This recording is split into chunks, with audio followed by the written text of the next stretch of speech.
Hi everyone, my name is Stephanie and welcome to Let's Be Honest Now once again. I'm here today with the founder of Godhic UK, Honest. Hi. How are you? I'm good. I'm fine, thanks. Good. How are you? I'm okay. Thanks for asking. Welcome. So our first question for today is, what inspired the idea of Godhic UK and why now? Why has the idea come up at this time? Well, Godhic UK started in 2011. It really just birthed through prayer. I had no particular passion for fashion at the time, but when I did, come out of that moment of prayer, just a lot of creative ideas started coming to me, and I've always had a passion for men. I've always had a passion to change the way men are perceived today, and the two just fit together and complemented each other well. So from 2011, I've just been trying to build the brand, and it kind of dissolved a bit in 2013 or 2012, should I say. But then I branched out again, revamped the brand, changed the logo, changed the name a little slightly. It was Godhic Clothing before, but now it's Godhic UK. And so now we're looking to really hit things or get the game running really in full effect. So I wouldn't really say that we've started now, but as it is, now is a good time to start, especially with what's going on with men these days, especially with a lot of violence and everything that's happening, especially with this generation. It's a good time to start change. It's a good time to try and make a change, and hopefully everybody will see and support as we begin to progress. Okay, good. Our second question is, for Let's Be Honest Now, the topic of the month is addiction. Do you think there's an addictive stigma attached to men's clothing by society? And if so, how can Godhic UK overcome or deal with this stigma that's attached to it? I do think that there's an addictive stigma on men's fashion today. I think that men are, it's an addiction for men to wear particular types of clothing that show their physique. Yeah. But that's not necessarily, doesn't have to necessarily be the case. But it is quite an addiction to follow other trends. So I do think there's an addictive stigma there. How we try or how we aim to change that is simply by not allowing people to, as ironic as this may sound, being a clothing label, we don't wanna cause people to see somebody by the exterior. Okay. We want to allow people to express themselves, and as a symbol of expressing themselves, they'll wear the clothes, if that makes sense. Yeah. As a symbol of expressing their individuality, they will wear Godhic, and not necessarily go by the addictions of society, wearing particular sizes just to show how masculine you are, so to speak. Also, there's this move of fashion that is geared towards, dare I say, femininity, that men are adopting.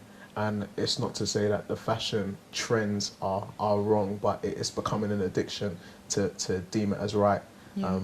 But personally, myself and we at the team at Godhic UK, we just believe that the right thing is individuality.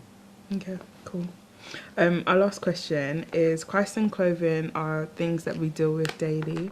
There's such a powerful ideology in terms of Christians not meant to follow fashion or be fashionable or have the latest clothing or basically have no taste in fashion. Why do you think this is something that has arisen in our society? And how do you think the church can tackle this, I would say, religious idea? Yes, we can tackle the issue. We can tackle the issue by teaching as we're wearing. Okay. A lot of times we can just, a lot of times I think the church can point fingers, but we don't teach on why certain things may necessarily be wrong or right.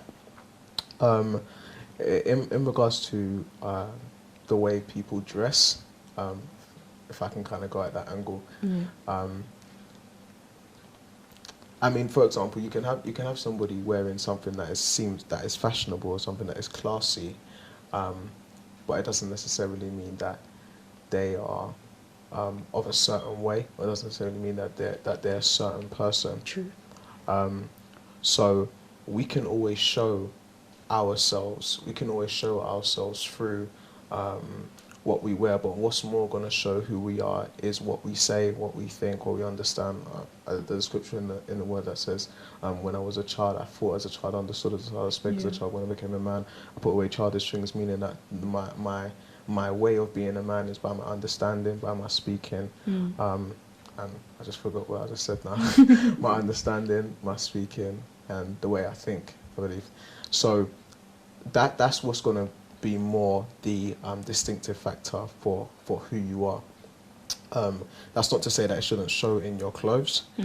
And I do think that there is just some modesty that we should have, both men and women. There's a modesty that we should have when we're actually, you know, wearing things out.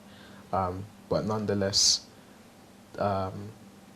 we shouldn't be religious to say if you dress a certain way, we shouldn't be religious to go from the outside in, if that makes sense. But we should know of who we are, and then from that place we should dress a certain way. You know, I was once taught that the queen, you don't see the queen in a tracksuit. Not to say that tracksuits are bad, but because of who she is, she has to walk a certain way, or she has to wear certain things a certain way. And I'm sure we can agree that the reason why a lot of people today wear certain things is simply because of the way they see themselves. Definitely. So we can tackle that. The church can tackle that by teaching people about, number one, the identity primarily, but moreover just teaching people what it means to dress nice. I mean, it's nice to look nice. At the same time, it's nice to dress nice, but it has to have a good inspiration. Everything has an inspiration. Everybody has a muse.